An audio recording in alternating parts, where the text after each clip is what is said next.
Hey guys, this is your High Fist here with a juicy video after a long time. I've already tried recording this video twice and it failed.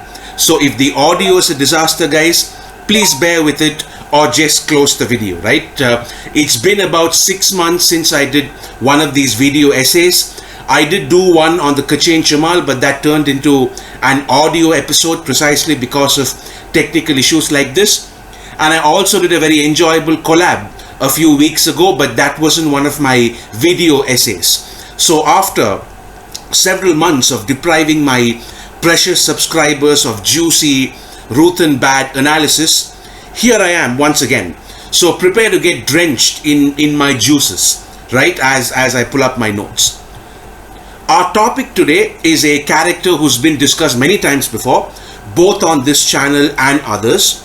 He's one of those Malazan characters deliberately crafted, I would say, to endure many levels of analysis. So the more layers you peel back, the more there is to study. And this character is, of course, none other than the High King Kallor himself. There's been a lot of discussion about Calo, as I just said. Dr. A.P. Canavan has a recent excellent video on the character. I think Raf has recently discussed Calo as well. So questions like, is Calo evil? Is he misunderstood? Has he done nothing wrong? All of these questions are quite a sort of fun set of inquiries to make, right, into the character. I wanted to add to this discussion because it's quite fun, but I didn't want to repeat what they've already discussed. So I wanted to look at Calo through the lens of ideology and philosophy. I've often stated that I see the philosophical foundation of the 10 big books to be something called Eriksonian humanism, which is basically the humanist school of philosophy, but with some of Erikson's unique takes on it.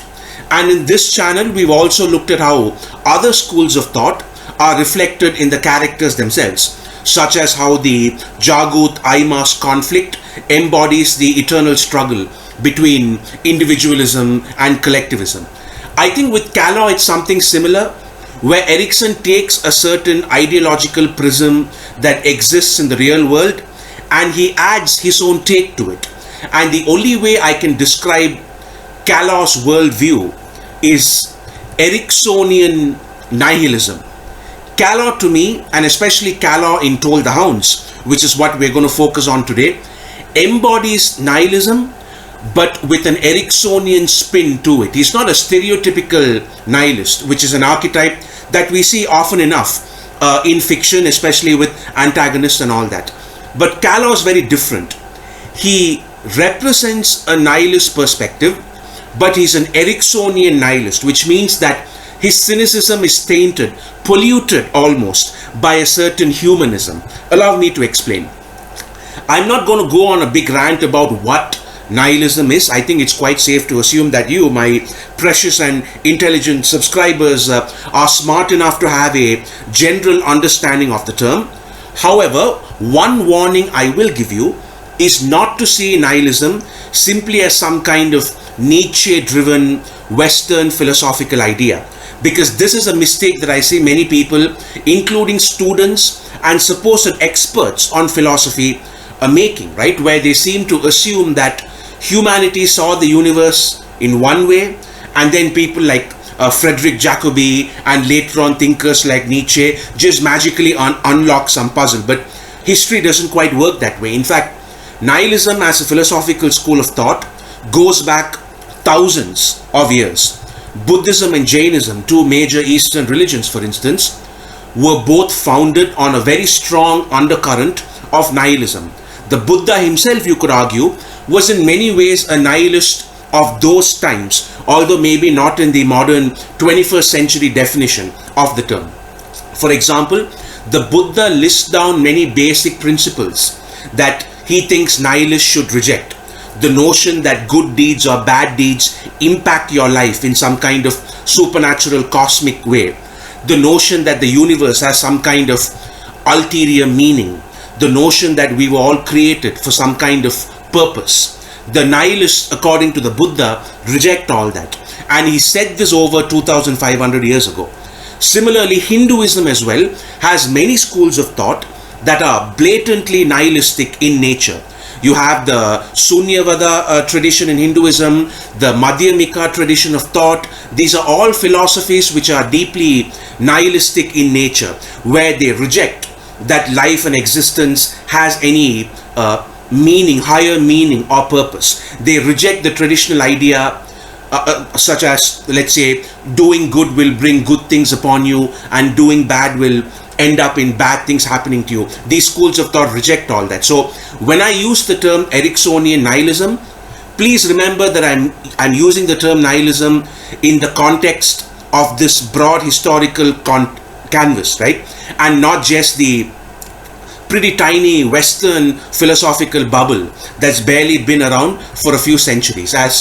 And I need to stress this because I don't want the discussion to get hijacked with people going, oh, but Ruthin nihilism means blah, blah, blah, just because they've read a few passages of Nietzsche here and there, right? So let's get into Calo with all that said.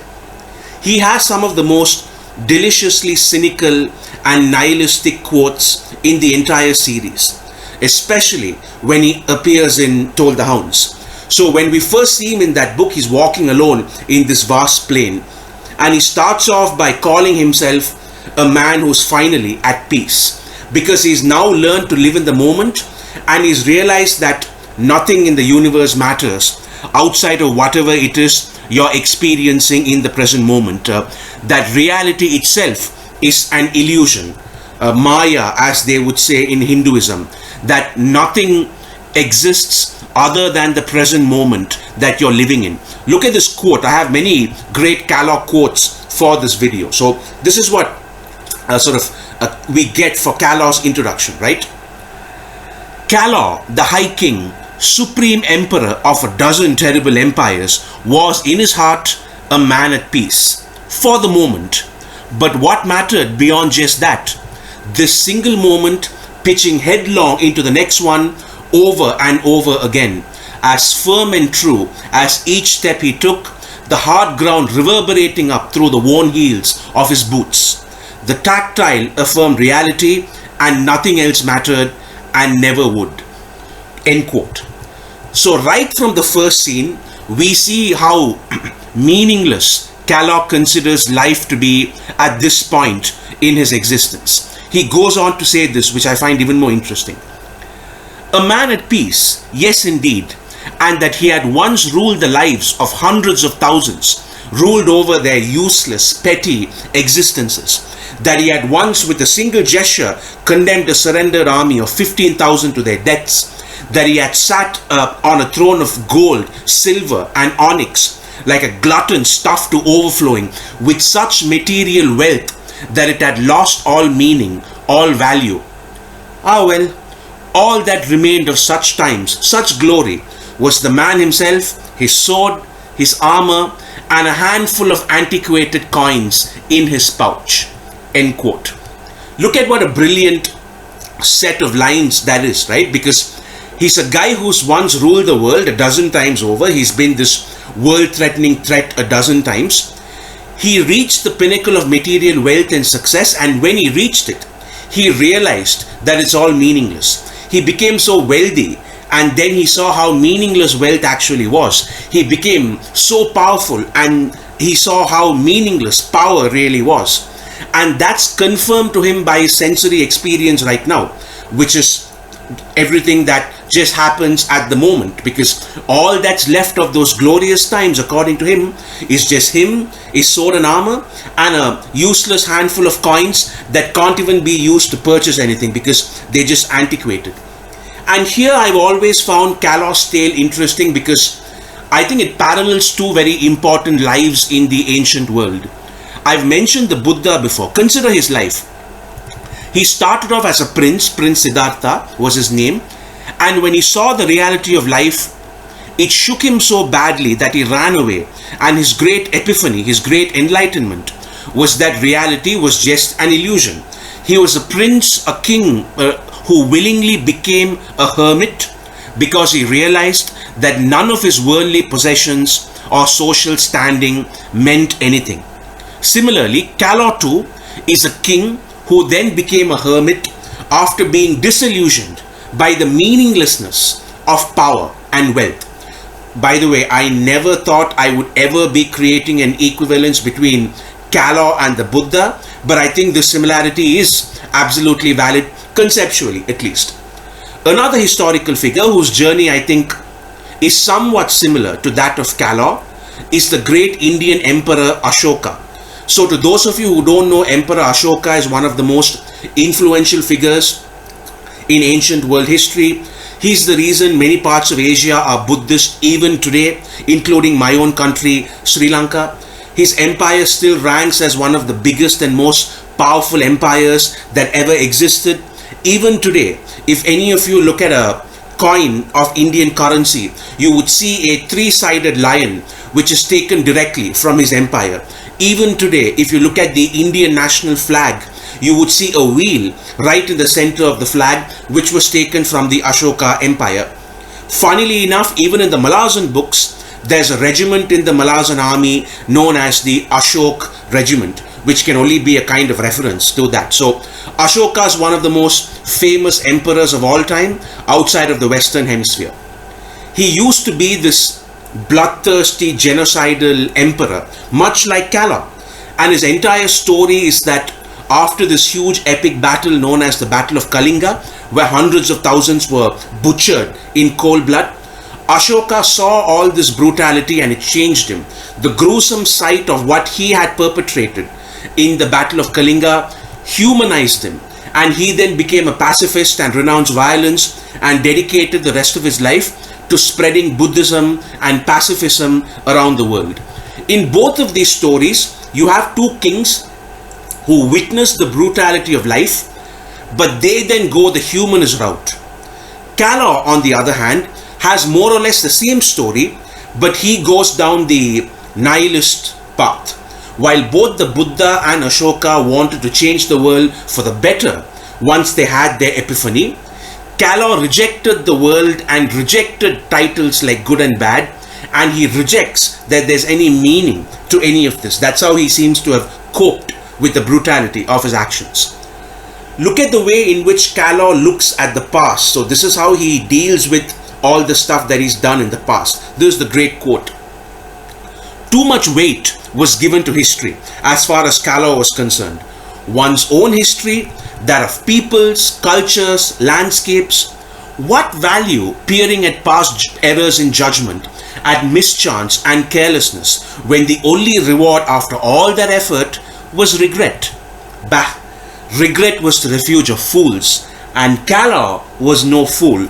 He had lived out his every ambition after all, lived each one out until all color was drained away, leaving a bleached, worn knowledge that there wasn't much in life truly worth the effort to achieve it, that the rewards proved ephemeral, nay, worthless.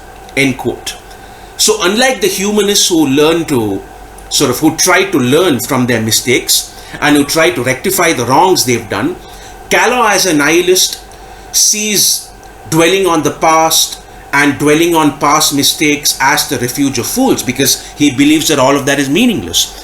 And rather than seek penance for what he does or for what he's done, he simply draws the conclusion that all of this ultimately means nothing. An even more telling quote is how Kallor sees power, and I think this would make the point even clearer to you guys. This is what he says about power. Every emperor in every realm through all of time itself soon found that the lofty title and all its power was an existence devoid of humor. Even excess and indulgences palled eventually, and the faces of the dying, the tortured, well, they were all the same, and not one of those twisted expressions vouchsafed a glimmer of revelation, the discovery of some profound last-minute secret that answered all the great questions. No, every face simply pulled into itself, shrank and recoiled even as agony tugged and stretched. And whatever the bulging eye saw at the last moment was, Calo now understood, something utterly banal. End quote. Eriksson, such a great writer, look at how succinctly and amazingly he captures Kalor's cynical worldview in one instant, where he talks about how he's killed hundreds of thousands of people, and each time he hopes that their death will give him some revelation that all of this has meaning, that it would give him some epiphany or eureka moment which makes him see beyond his nihilism. And yet each time he's killed someone, it only proves the truth of his cynicism, and it kind of disappoints him even more. And this quote is also why I call Calo an Eriksonian nihilist rather than a general nihilist per se, because Calo deep down inside wants to be wrong. He wants there to be some meaning. Deep down inside, he wants the universe to have some purpose. And each time he's clearly disappointed rather than relieved that all of this is meaningless. He's clearly disappointed rather than relieved that he's right. And you can see this especially with some of his past thoughts, the way he reminisces about his past wives, especially the one he loved who committed suicide. The best Calo scene ever, in my opinion, is the one where he reminisces about his horse that saved his life once. And even though he calls it a foolish beast for not realizing how evil its owner was, you can tell how much he regrets it and how he secretly feels sad for it. And even though he claims to have not cried when that happened, for all we know, he really did cry and his memories just kind of forgotten it. Another hallmark of his nihilism is his conviction that nothing changes. Calo is one of those people who firmly believes that mistakes are doomed to be repeated over and over again, and that history itself is an endless cycle of the same mistakes being repeated. Of course, we could make the argument that this perspective is because of his own life, where he's cursed to repeat his own errors in this never-ending loop. But it is his philosophical outlook after all. There's this great scene he has with the tea standy kids, Nihilism and all those guys, where he's like, nothing changes. And even though they try to disagree with him and argue with him, they have no counter argument to Calo's points, and he manages to convince them eventually that ultimately nothing really changes. And this theme of futility is another major strand of his nihilism. Gothos himself calls Calo the Lord of Futility, and Gothos, of course, is someone who knows a lot about that subject. In fact, when Calo and the tea standy kids enter that city with all the drug addicts, if you remember, Nihilism says that the entire city has been sanctioned, and Calo arrogantly says, oh, big deal, I tried doing that with an entire empire once. And when Nihilism sarcastically asks if it failed, Calo just casually shrugs and he says, listen, everything fails eventually. And this is again such a succinct snapshot of how Calo views the world. It's devoid of optimism, it's devoid of meaning, but there's also a great wisdom behind it. Even though he believes that nothing changes and that people are doomed to commit all their mistakes in this endless cycle, and that no matter what you try, no matter how noble or altruistic your actions are, that all of it will eventually fail and crumble. These are all very pessimistic approaches to life, but as I said, there's a wisdom behind it as well that we sort of connect with on some level. And where Eriksonian nihilism ties into this is how Calo sees himself as a true reflection of humanity itself. See, this is the thing about Calo that a lot of people don't get. Even though he's arrogant and delusional and all that, he firmly believes that he is the ultimate accurate representation of what humans really are under the surface. Selfish, hypocritical, and power-seeking. Look at this great quote where he talks about many of his past empires where his subjects hated him. So Calo acknowledges that he's been the ruler of many empires where people just hated what he was doing. And this is what he says about all those people who hated him. What had he been but the perfect singular representative of all that they despised within themselves? Who among them would not eagerly take his place? He had been, after all, the very paragon of acquisitiveness, managing to grasp what others could only reach for, to gather into his power a world's arsenal of weapons, and reshape that world in hard cuts, to make of it what he willed. Not one would refuse to take his place. Yes, they could hate him. Indeed, they must hate him, for he embodied the perfection of success, and his very existence mocked their own failures. And the violence he delivered? Well, watch how it played out in smaller scenes everywhere. The husband who cannot satisfy his wife, so he beats her down with his fists. The streetwise adolescent bully, pinning his victim to the cobbles and twisting the hapless creature's arm. The noble walking past the starving beggar. The thief with the avaricious eye. No, none of these is any different. Not in their fundamental essence. End quote. So he sees his own actions as being totally consistent with how humanity is. And he says all these people who hate me, they would gladly take my position if they could. And he goes on to add saying, look, I am simply an embodiment of the day-to-day cruelty that you see everywhere. I'm no different from an abusive husband, from a teenage bully, from a spoiled noble, from a greedy thief. All of these people are the same at their essence, and so am I. That's what Calo says. And in his own way, he is therefore simply a natural part of the world. In fact, in that powerful scene that I mentioned earlier where his horse dies, he even says, I am as humankind, impervious to lessons, pitiful in loss and defeat, vengeful in victory, with every possible virtue vulnerable to exploitation and abuse by others, could they claim dominion, until such virtues became hollow things, sweating beads of poison. I hold forth goodness and see it made vile, and do nothing, voice no complaint, utter no disavowal. The world I make, I've made for one single purpose, to chew me up, me and everyone else. End quote. So this is how once again he sees the world. It has no meaning, its only job is to consume and to chew people up, and humanity is much like him, never learning from its mistakes, always doomed to have all its virtues and good intentions completely exploited and manipulated to serve someone else's needs. And in another passage of the book, he echoes this again, where he says, misery and suffering, two conditions of humanity that would persist for as long as humans existed. End quote. So the permanent traits, the two permanent traits that he attaches to humanity are not compassion or empathy or whatever. It's suffering and misery. And he firmly believes that as long as people exist, suffering and misery will exist as well. So I think it's quite clear that Kallor's possibly the most nihilistic person we meet in the series, or at least among the ones who get a significant amount of page time.